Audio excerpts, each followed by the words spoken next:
The last operation we're going to look at when working with radical expressions is multiplying radicals. When you multiply radicals, the numbers on the outside of the radicals get multiplied together, and the numbers on the inside get multiplied together. The key that we need to keep in mind is you always simplify your result. Always simplify the result. And so if I take a look at this first one, we're asked to take 5 square root of 3 times 4 square root of 6. So numbers on the outside get multiplied together. So I'm going to do 5 times 4, and that's going to give me 20. And numbers on the inside get multiplied together. So 3 and 6 is going to give me the square root of 18. And so I have to simplify. Can I simplify the square root of 18? Well, if I take a look, square root of 18 breaks into, you have 9 and 2, 3 and 3. So I can take out a 3 with a 2 that remains inside. So really, I have 20 times 3 radical 2, and that gives me 60 radical 2. Numbers on the outside get multiplied together, numbers on the inside get multiplied together. And then you just simplify your radicals. So let's look at number 2. In number 2, I have 3 square root of 5 times the quantity 7 radical 2 plus 4 radical 8. Well, here, I mean, you have a value on the outside. You're going to distribute. It's just when you are distributing, you need to remember numbers on the outside get multiplied together. So when I take this 3 radical 5 to the 7 radical 2, only the 3 and the 7 get multiplied, and the 5 and the 2 get multiplied. So I get 21 square root of 10. The 3 and the 4 get multiplied, so that's positive 12. The 5 and the 8 get multiplied, which is square root of 40. And then we always check, can we simplify? Well, 21 radical 10, 10 only breaks into 2 and 5. There's nothing I can take out. So 21 radical 10 stays. But the square root of 40 can be simplified. I mean, 40 breaks into 4 times 10. And I explained here, 10 can't be broken down any further. You can't take anything out because all you're left with is a 2 and a 5. But I know 4 breaks into a set of 2's. So radical 40 is really a 2 can be taken out, and 2 and 5, which is 10, remains inside. So square root of 40 is really 2 radical 10. And so then I go from here. 12 and 2 is 24, so 24 square root of 10. And I have 21 square root of 10. I have the same exact root, the same exact value inside the root, so I can combine them together. 21 plus 24 is 45, so you have 45 radical 10. So let's try another example. We have example 3.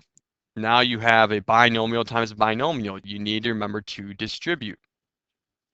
So you have 2 minus 3 square root of 7 times the quantity 2 square root of 3 plus 5 square root of 7.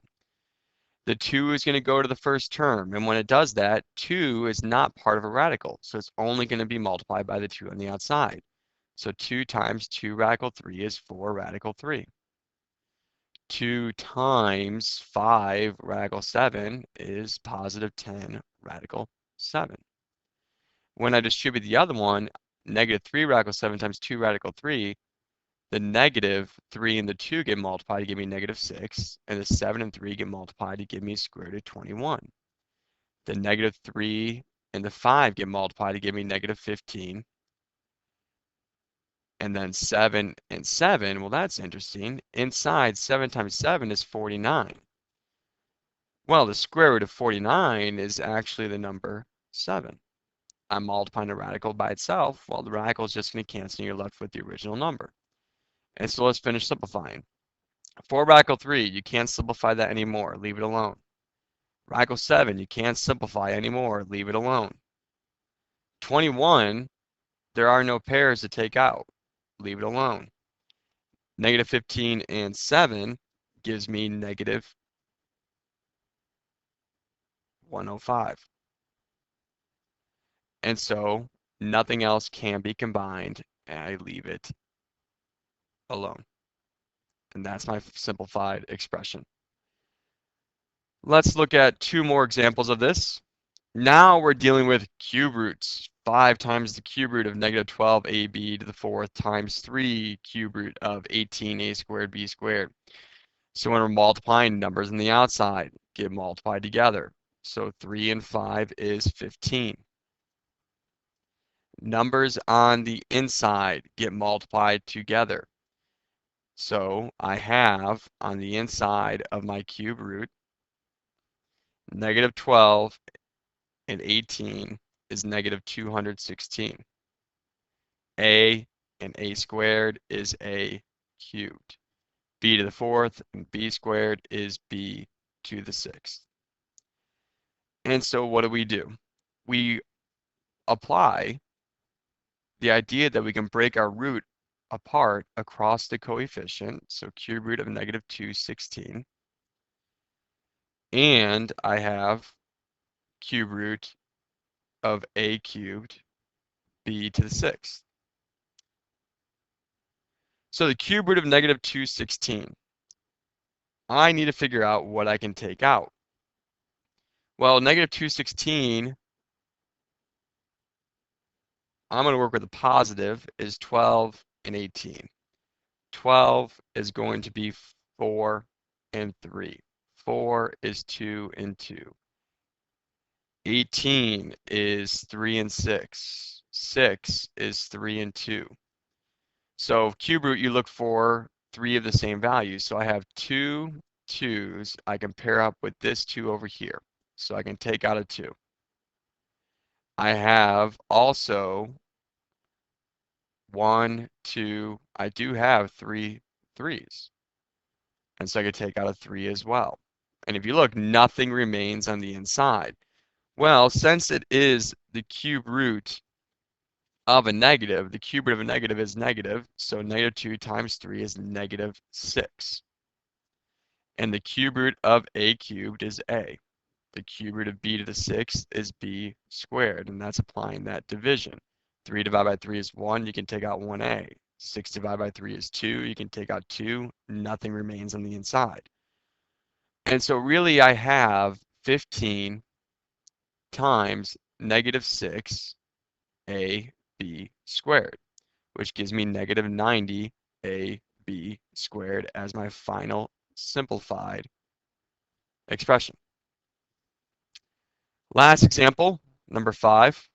6 times the square root of 8c cubed d to the 5th times 4 times the square root of 2cd cubed. Remember, numbers on the outside get multiplied together. 6 and 4 give me 24.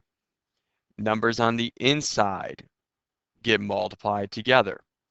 8 and 2 is 16. C cubed and c is c to the 4th. D to the 5th and d cubed is d to the 8th.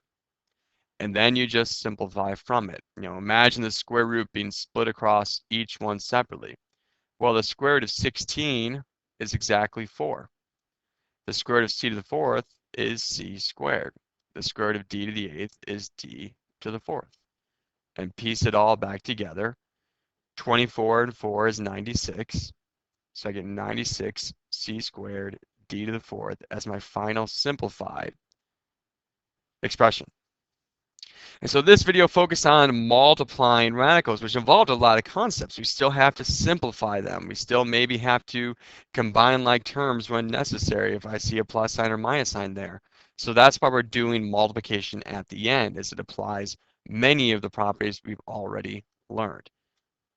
Just remember, the numbers on the outside get multiplied together, the numbers on the inside get multiplied together, but then also check, can it be simplified from there?